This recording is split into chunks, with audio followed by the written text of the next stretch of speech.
Welcome to episode 4 of Stepping Off with the DC Foot Doctor podcast. Today's subject: when is a fungal nail infection not a fungal nail infection? Here's the scenario. Maybe you've been through this yourself. You started noticing some changes in your toenails over the past few weeks. Maybe it's the color, maybe it's the thickness, maybe it's a little brittle.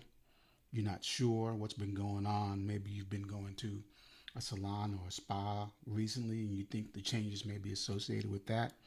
Or maybe it's associated with some new exercise class or something that you've been taking, but you're not quite sure. So what do? You go to the store, you buy this product, you use it for a week or so, 2 weeks or so, maybe more.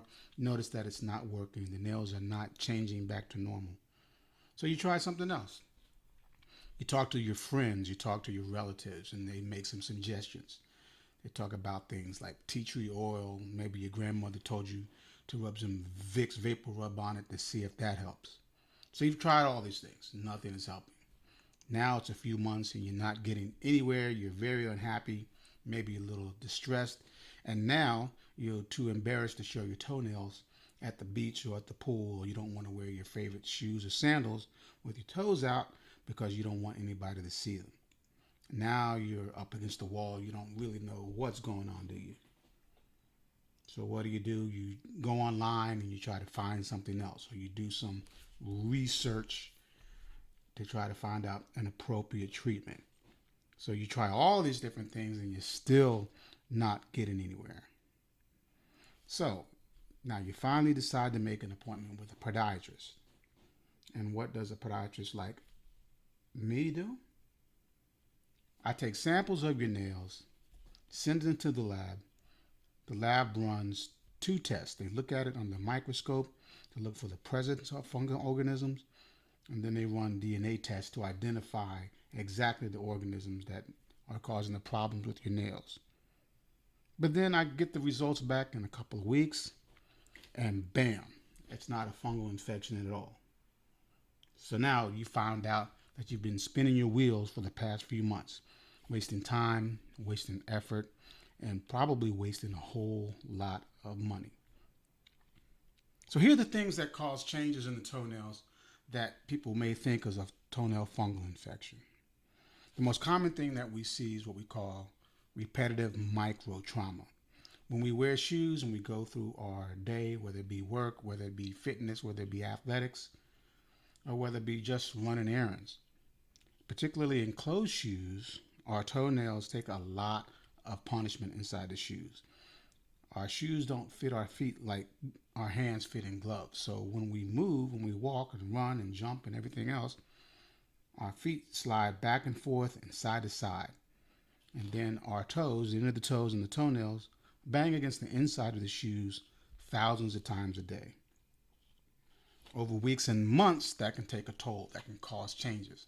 That can cause thickness. That can cause color changes. That can cause ridging and things like that. That may make you think that it's a fungal infection. So you go to the store and all these places and try all this stuff, and you get nowhere. Other things that cause changes in the toenails that look like nail fungus are psoriasis. Psoriasis, which is a skin disorder, which causes flaking plaques and changes in the skin and the nails and sometimes even the hair. So those who are not well versed in what's going on with the nails with psoriasis may also think that it's a fungal nail infection, when in fact that it is not a fungal nail infection. It's what we call a psoriatic nail. We also see color changes in people that are undergoing chemotherapy. Chemotherapy not only causes hair loss, but it causes changes, particularly darkening of the fingernails and the toenails. But that tends to clear up after the patient completes chemotherapy, and we start to notice normal nails after chemo after a few weeks. So that starts to get back to normal when chemo is completed. Vitamin deficiencies also cause changes in the toenails, as well as thyroid disease and some severe eczemas can cause changes in the toenails. So here's an example. This young lady came to me with what she thought was a fungal nail infection. She had some changes in the nails, some color changes in particular. and maybe a little thickening, so she wasn't happy with what was happening. So she started using some things over the counter. Nothing was helping. So she had found me on YouTube and then decided to make an appointment and come on in.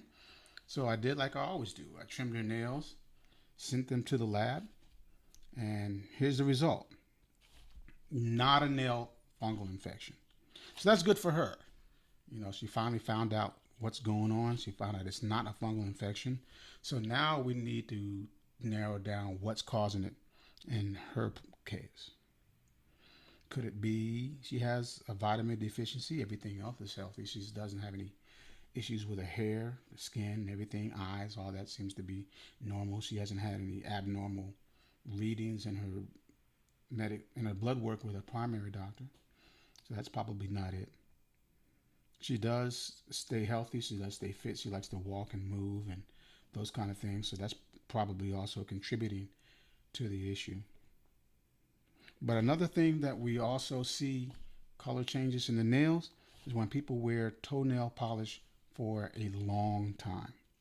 Even if you're changing the toenail polish every few weeks, over time what can happen is that, like paint does wood, it will stain.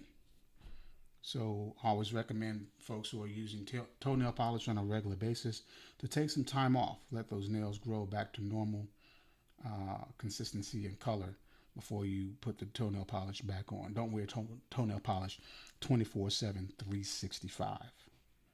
So don't bang your head against the wall in dealing with these nail issues. You should see a podiatrist whenever you notice anything unusual about your toenails or your skin or anything else for that matter.